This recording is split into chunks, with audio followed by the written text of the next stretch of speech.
मदन नाम का एक आदमी अपनी पत्नी पूजा और बेटे बंटी के साथ रहता था। पूजा मदन की दूसरी पत्नी थी।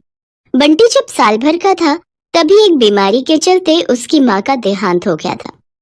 भले ही पूजा उसकी सौतेली माँ थी, पर वह बंटी को अपने सगे बेटे जैसा ही प्यार करती थी। मदन एक फैक्ट्री में काम किया करता था, लेकिन कंपनी में घाटा होने के कारण कंपनी को बंद कर दिया गया, जिस कारण मदन की नौकरी चली गई और वो दिहाड़ी मजदूरी करने लगा। लेकिन मजदूरी का काम उसे कभी मिलता तो कभी नहीं, जिसके चलते उनके खाने का गुजारा भी बड़ी मुश्किल से चल पाता था।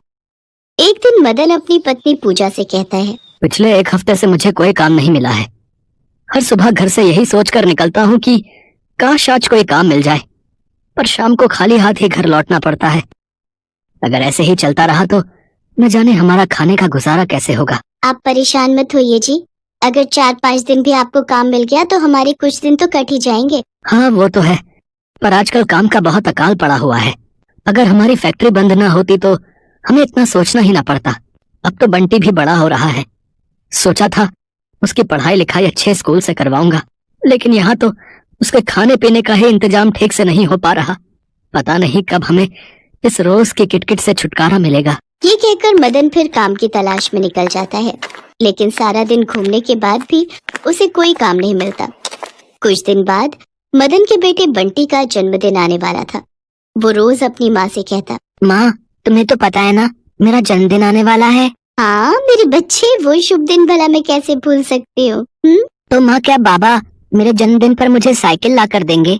उन्होंने मेरे पिछले जन्मदिन पर मुझसे वादा किया था। पूजा उसे दिलासा देते हुए कहती है, हाँ मेरे बच्चे, तुम्हारे पिता ने वादा किया है तो वो उसे जरूर पूरा करेंगे। पूजा बंटी को खुश करने के लिए उससे झूठ तो कह देती है, पर मन ही मन वो काफी चिंतित थी। काम ना मिलने की वजह से घर में खाने के भी लाले पड़े हुए थे, तो बंटी की साइकिल कहाँ से आती। शाम को मदन वापस घर आ जाता है। क्या हुआ जी, क्या आज कोई काम मिला?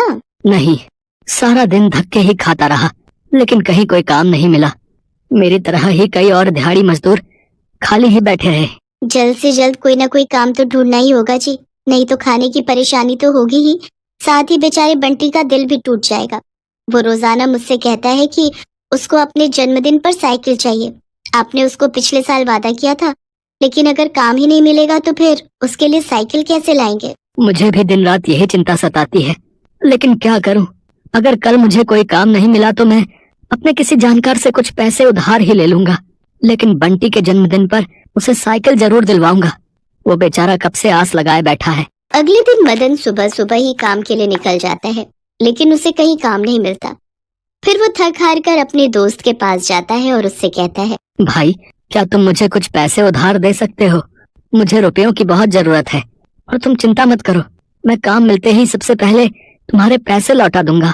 भाई तुम्हें तो पता ही है कि काम कितना मंदा पड़ा है, कहीं कोई काम धंधा नहीं है, और सच कहूँ तो मेरे पास तो खुद कुछ दिनों का ही गुजारा बचा हुआ है। वो बहुत से लोगों के पास जाता है, पर उसे कहीं से भी पैसे नहीं मिलते। वो उदास होकर मंदिर में जाकर बैठ जाता है। अब मैं क्या करूं? मैं अपने छोटे से बेटे की इतनी सी भी इच्छा पूरी नहीं कर सकता। हे माँ, अब आप ही कोई रास्ता दिखाओ। तभी वहाँ 2 आदमी दूसरे गांव में सेठ के घर हुई चोरी के बारे में बात कर रहे होते हैं। अरे भैया, सुना है उस सेठ के यहाँ से तो लाखों के गहने चोरी हुए। हाँ भाई, अब उस चोर के तो वारे न्यारे हो गए होंगे, जिसने इतने पैसे एक साथ कमा लिए। अब तो उसे उम्र भर कमाने की जरूरत नहीं। उनकी बातें सुनकर मदन के मन में विचार आता है, चोरी? अब तो मेरे पास भी यही एक रास्ता है कमाने का। अपने बीवी बच्चे का पेट पालने और अपने बच्चे की ख्वाहिश पूरी करने के लिए अगर मुझे चोरी भी करनी पड़ी तो मैं वो भी करूंगा। हे माँ दुर्गा, मुझे माफ कर देना। मैं अपने छोटे से बेटे की आंखों में आंसू नहीं देख सकता, इसीलिए चोरी करने जा रहा हूँ। फिर चोरी के इरादे से मदन वहाँ से उठकर चल पड़ता है। कुछ देर चलने के बाद उसे रास्ते में एक बड़ा सा घर दिखाई देता है। वो वहाँ चोरी करने की सोचता है। ये मकान तो बहुत बड़ा है, इसमें तो काफी पैसे वाले लोग रहते होंगे। मैं मौका देखकर चुपचाप अंदर जाऊंगा और अपने जरूरत के हिसाब से थोड़े पैसे लेकर निकल जाऊंगा। मैं ऐसा काम कभी ना करता अगर मुझे अपने छोटे से बच्चे का ख्याल ना हो। देखो राजू, हम लोग शादी में जा रहे हैं और जल्दी ही वापस लौट आएंगे।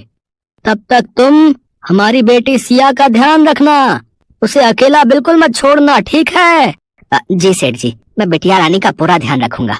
ये कहकर सेठ और सेठानी कार में बैठकर निकल जाते हैं। मदन उनकी सारी बातें सुन लेता है। लगता है ये किसी शादी में जा रहे हैं और घर में नौकर और इनकी बच्ची ही बचे हैं। चलो अब मेरा काम और आसान हो गया। इसके बाद मदन चुपके से पीछे के रास्ते से खिड़की से अंदर जाता है। वहां पहुंचकर उसे कोई नजर नहीं आता। वो मौका देखते ही चोरी की नीयत से सामने वाले कमरे में घुस जाता है। वहां अलमारी का लॉकर खुला हुआ होता है। दरअसल जल्दी में सेठानी लॉक लगाना भूल जाती है। मदन जब लॉकर खोलकर देखता है तो हैरान रह जाता है।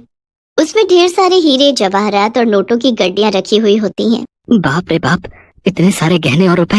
इतने सारे गहने और रुपए देखकर मदन का सर चकरा जाता है, लेकिन वो उसमें से केवल अपनी जरूरत के अनुसार 10,000 रुपए ही निकालता है और लॉकर बंद करके चुपचाप उस घर से बाहर निकल जाता है। लेकिन बाहर निकलते ही उसे किसी लड़की के चिल्लाने की आवाज आती है। बचाओ बचाओ, कोई मेरी मदद करो। उसकी आवाज सुनकर वो खिड़की के रास्ते वापस अंदर जाता है और कमरे में पहुंचकर वो वहां का नजारा देखकर दंग रह जाता है। अंदर पूरे कमरे में आग लग चुकी होती है और एक 7 साल की लड़की जो अपाहिज होती है वो व्हील चेयर पर बैठी हुई रो रही होती है और अपने लिए मदद की गुहार लगाती है। वहीं राजू भी खड़ा होता है, लेकिन उसकी हिम्मत ही नहीं होती कि वो आग में कूद सके। राजू भी जोर जोर से चिल्ला रहा होता है, अरे अरे बचाओ बचाओ, कोई बिटिया को बचाओ। मदन ने झट से एक कंबल उठाया और बिना सोचे समझे उस आग में कूद गया और अपनी जान पर खेलकर सिया को उस कंबल में लपेटकर बाहर ले आया। फिर उस आग पर पानी डालकर उसे बुझा दिया। भाई तुम्हारा बहुत बहुत शुक्रिया जो तुमने इस अपाहिज बिटिया की जान बचा ली। अगर इससे कुछ हो जाता तो मैं सेठ सेठानी को क्या जवाब देता। सिया अभी भी बेहोशी होती है। राजू जल्दी से डॉक्टर को और सेठ सेठानी को फोन करके घर बुला लेता है और मदन से कहता है, तुम अभी यहीं रुको, हमारे सेठ सेठानी आते ही होंगे।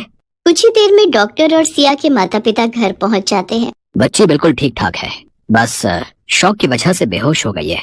मैंने इंजेक्शन लगा दिया है, कुछ ही देर में इसे होश आ जाएगा, लेकिन अगर कुछ देर और होती तो शायद इसे बचा पाना मुश्किल था। सेठ मदन से कहता है, तुम यहाँ हमारे लिए फरिश्ता बनकर आए जिसने हमारी बच्ची की जान बचा ली, लेकिन तुम यहाँ आए किस लिए थे? सेठ जी, मैं आपसे झूठ नहीं बोलूंगा। दरअसल मैं जिस फैक्ट्री में काम करता था वो बंद हो गई थी, जिसके बाद मैं दिहाड़ी मजदूरी करके अपनी रोजी रोटी चलाने लगा। लेकिन कुछ महीनों से बिल्कुल भी काम नहीं मिल रहा और घर में खाने के लाले पड़े हुए हैं। और आज मेरे बेटे का जन्मदिन है। उसने मुझसे साइकिल मांगी थी, लेकिन अपनी आर्थिक तंगी के चलते मैं उसका यह सपना कैसे पूरा करता, और खाली हाथ घर जाने की मेरी हिम्मत ना हुई। बस इसीलिए चोरी के इरादे से मैं आपके घर आया था।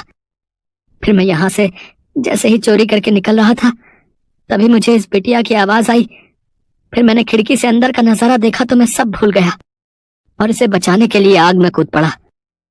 मुझे माफ कर दीजिए साहब, ये लीजिए आपके 10,000 रुपए जो मैंने चुराए थे। आप चाहें तो मुझे पुलिस के हवाले कर सकते हैं। तुम तो एक बहुत अच्छे इंसान हो जो कि चोरी के इरादे से घर में आए थे, लेकिन बिटिया को परेशानी में देखकर तुमने अपनी परवाह नहीं की और उसको बचाने आग में कूद पड़े। तुमने तो अपने बच्चे के मुंह में आकर चोरी की, तो मैं भला तुम्हें पुलिस के हवाले क्यों करूंगा?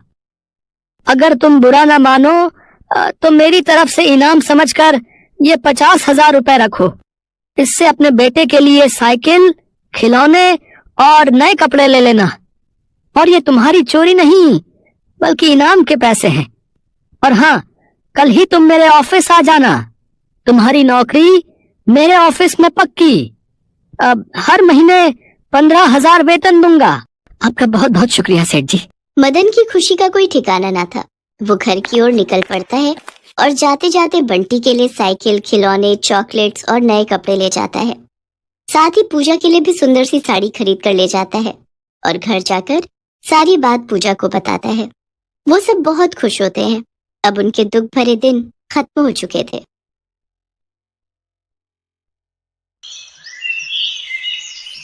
अन्नपूर्णा घर में अकेली रहती है। उसकी उम्र 50 साल है। उसका बेटा सुरेश अमेरिका में नौकरी करता है और वहीं पर एक गोरी मेम से शादी करके बस गया है। लेकिन वो अपनी माँ को पैसे नहीं भेजता है, इसीलिए अन्नपूर्णा बहुत गरीब है। उसके पास सिर्फ एक गाय है, उसका नाम है मालती। अन्नपूर्णा मालती का दूध बेचकर अपना पेट पालती है। सुन मालती, तुझे पता है मेरा बेटा अमेरिका में बहुत बड़ी नौकरी करता है। वो जब लौट कर आएगा तब देखना मेरे लिए कितना कुछ लाएगा। अन्नपूर्णा की आंखों में बहुत सारे सपने हैं अपने बेटे को लेकर, लेकिन सुरेश उसकी माँ को कभी याद भी नहीं करता। कुछ दिन बाद शाम को अन्नपूर्णा जब खाने का इंतजाम कर रही थी, तब अचानक से वहाँ सुरेश अपनी विलायती बहू के साथ आता है। माँ, मैं आ गया हूँ। अपने बेटे को देखकर अन्नपूर्णा खुशी से पागल हो जाती है। अरे बेटा, तू अचानक से कैसे आ गया? वो बात यह है कि मेरी नौकरी चली गई है। अच्छा, इसीलिए माँ की याद आ गई। अब ठीक है बेटा, कोई बात नहीं, कुछ दिन घर पर आराम कर। सुरेश की बीवी का नाम रोजी है। वो कहती है, क्या हम यहाँ रहेंगे सुरेश, इस छोटे से घर में? कितनी बदबू है यहाँ पर। हाँ बहू, वो मेरी गाय है ना मालती, उसी के गोबर से थोड़ी दुर्गंध फैलती है, तो निकाल दो उस गाय को। अरे ऐसे कैसे निकाल दूं? उसी से तो मेरा पेट चलता है। सुरेश रोजी को मना लेता है। अन्नपूर्णा उन दोनों को अपना कमरा दे देती है और खुद घर के बाहर मालती के पास सोती है। अगले ही दिन से रोजी हल्ला मचाने लग जाती है। वो सुबह उठकर कहती है, इतनी देर हो गई फिर भी मुझे मेरी ग्रीन टी नहीं मिली, कहाँ है मेरी ग्रीन टी? सुरेश अन्नपूर्णा से कहता है, माँ क्या कर रही हैं आप? मेरी पत्नी विलायती है, उसका ध्यान तो रखना पड़ेगा ना। ठीक है बेटा, मैं अभी बना देती हूँ। लेकिन अन्नपूर्णा को ग्रीन टी के बारे में कुछ भी नहीं पता है। वो मालती के ताजे ताजे दूध से चाय बनाकर रोजी के पास ले जाती है। दूध से बनी चाय देखकर रोजी एक झटके में चाय का कप फेंक देती है। अन्नपूर्णा को बहुत बुरा लगता है। रात को रोजी सुरेश से कहती है, सुनो, मैं ऐसे यहाँ नहीं रह सकती। अरे रोजी, कुछ ही दिन की तो बात है, रह लो ना। नहीं, तुम्हारी माँ गवार है। ये घर तो तुम्हारे नाम पर है ना, इसे बेच दो और चलो किसी अच्छे से होटल में रहते हैं। अगले दिन सुरेश घर बेचने के बारे में अन्नपूर्णा को बताता है। अन्नपूर्णा रोते हुए कहती है, ये क्या कह रहा है बेटा? इस घर में तेरे बापू की यादें हैं। तभी वहाँ गांव के मुखिया चले आते हैं और कहते हैं, हाँ, ऐसे घर कैसे बेच दोगे तुम? तुम्हारी माँ कहाँ रहेगी फिर? वो सब हमें क्या पता, ये घर सुरेश के नाम पर है। हम ये घर बेचकर चले जाएंगे। आप होते कौन हो हमारे बीच में बात करने वाले? मुखिया जी बहुत अपमानित महसूस करते हैं। सुरेश घर बेच देता है और अपनी बीवी को लेकर वहाँ से चला जाता है। वो दोनों एक महंगे से होटल में रहने लगते हैं और इधर अन्नपूर्णा अपनी प्यारी गाय मालती को लेकर रास्तों पर निकल पड़ती है। वो बहुत उदास है और उसकी आंखों में नमी है। ये क्या हो गया भगवान, अब मैं क्या करूं? मेरे खुद के बेटे ने मेरे साथ धोखा कर दिया। अन्नपूर्णा बस दूध बेचती रहती है और उससे जो थोड़े बहुत पैसे मिलते हैं वो उससे अपना गुजारा करती है। वो रास्ते में रहती है। इसी तरह कुछ दिन बीत जाते हैं। मालती एक दिन किसी के खेत में घुस जाती है और घास खाने लगती है। ये देखकर खेत का मालिक मालती को भगा देता है और अन्नपूर्णा को आकर धमकी देता है, देख बुढ़िया, तेरी गाय अगर मेरे खेत में दोबारा घुसी तो मैं इसे मार डालूंगा। कोई उपाय न देखकर मालती एक चाय की दुकान के पास जाती है। वहाँ चाय के पत्तों का ढेर पड़ा हुआ था। मालती वही खाने लगती है। वो बहुत सारे चाय के पत्ते खा लेती है। उसके बाद वाले दिन सुबह अन्नपूर्णा जब मालती से दूध निकालने जाती है तब एक चमत्कार हो जाता है। दूध के बदले चाय निकलने लगती है। अन्नपूर्णा चौंक जाती है। अरे ये क्या, मालती दूध में ही चाय दे रही है? गजब हो गया, ये तो चमत्कार हो गया। कुछ ही देर में चारों तरफ ये खबर फैल जाती है और बहुत सारे लोग गाय से निकलने वाली चाय पीने के लिए लाइन में खड़े हो जाते हैं। अन्नपूर्णा एक कप चाय 10 रुपए में बेचती है। सब कुछ देखकर मालती के चेहरे पर भी मुस्कान आ जाती है। चारों तरफ हड़बड़ी मच जाती है। वाह, ये चाय तो कितनी स्वादिष्ट है, मुझे एक और कप दो। मुझे भी दो, इस बोतल में भी दो, मुझे घर ले जाना है। अन्नपूर्णा पूरा दिन चाय बेचती है। इस तरह एक दिन में वो हजारों रुपए कमा लेती है। हे भगवान, आपका लाख लाख शुक्र है, आपकी वजह से ये चमत्कार हो पाया है। मालती भी अपनी भाषा में भगवान को धन्यवाद देती है। कुछ महीने ऐसे ही चाय बेचकर अन्नपूर्णा बहुत अमीर हो जाती है और वो रहने के लिए शहर में एक घर खरीद लेती है। चाय बेचने के लिए एक दुकान भी खरीद लेती है और घर के बाहर एक खुली जमीन भी खरीद लेती है ताकि मालती आराम से टहलते हुए घास खा सके। ऐसे ही खुशी खुशी दिन बीतने लगते हैं, लेकिन उस तरफ सुरेश को कोई नौकरी नहीं मिल पाती है। अब क्या होगा रोजी, मुझे नौकरी नहीं मिल रही है और घर बेचकर जो पैसे मिले थे वो भी खत्म होने को हैं। अब हम इस होटल में भी नहीं रह सकते। ये सुनकर रोजी गुस्सा हो जाती है और कहती है, तो फिर तुमने मुझसे शादी क्यों की? गरीब भिखारी कहीं के, शादी से पहले तो कितना कुछ बोलते थे, मगर अब एक होटल का भाड़ा भी नहीं दे सकते। तुम रहो अकेले, मैं जा रही हूँ। जा रही हूँ मतलब? तुम मुझे अकेला छोड़कर कैसे जा सकती हो? मैं एक बेरोजगार इंसान के साथ नहीं रह सकती। मुझे पता था कि तुम्हारे साथ ऐसा ही होगा, इसीलिए मैंने एक बॉयफ्रेंड पटा लिया था। वो मुझे लेने आ ही रहा होगा। इतने में होटल के बाहर एक लड़का कार लेकर आता है और रोजी उसमें बैठकर चली जाती है। रोजी को खोकर सुरेश पागल सा हो जाता है। उसके सारे पैसे भी रोजी लेकर चली जाती है। होटल से सुरेश को लात मारकर निकाल दिया जाता है। सुरेश अपने ही मन में कहता है, अब मैं क्या करूं? माँ के पास लौट जाऊं? नहीं नहीं, मैं माँ को अपना चेहरा कैसे दिखाऊं? सुरेश पागलों की तरह रास्तों में घूमता रहता है और भीख मांगकर अपना पेट पालता रहता है। एक दिन घूमते घूमते उसे चाय देने वाली गाय के बारे में पता चलता है, लेकिन उसके पास पैसे नहीं हैं। वो लाइन में खड़ा हो जाता है और अपनी बारी आने पर कहता है, क्या आप मुझे एक कप चाय दे सकती हैं? मुझे बहुत तेज भूख लगी है, लेकिन मेरे पास पैसे नहीं हैं। सुरेश को देखकर अन्नपूर्णा तुरंत पहचान लेती है। अरे बेटा तू? माँ आप? अन्नपूर्णा सुरेश को गले लगा लेती है और रो पड़ती है। सुरेश भी रो पड़ता है। वो अपनी माँ को सब कुछ बताता है। सब कुछ सुनकर अन्नपूर्णा कहती है, कोई बात नहीं बेटा, सब ठीक हो जाएगा, सब कुछ ठीक हो जाएगा, मैं हूँ ना। माँ, मैंने आपके साथ बहुत बुरा किया, क्या आप मुझसे गुस्सा नहीं हो? एक माँ कभी अपने बेटे पर गुस्सा रह सकती है क्या? आजा बेटा, ये सब कुछ तेरा ही तो है। हमेशा याद रखना बेटा, माँ तो माँ ही होती है। माँ जैसा प्यार इस दुनिया में कोई नहीं कर सकता। सुरेश रोते हुए फिर से अपनी माँ को गले लगा लेता है। इसके बाद से सुरेश और अन्नपूर्णा मिलकर चाय बेचने लगते हैं। माँ बेटा मिलकर बहुत खुश रहते हैं। सुरेश को माँ की ममता और प्यार की कीमत पता चल जाती है और मालती खुशी खुशी चाय देकर इस परिवार का हिस्सा बनी रहती है।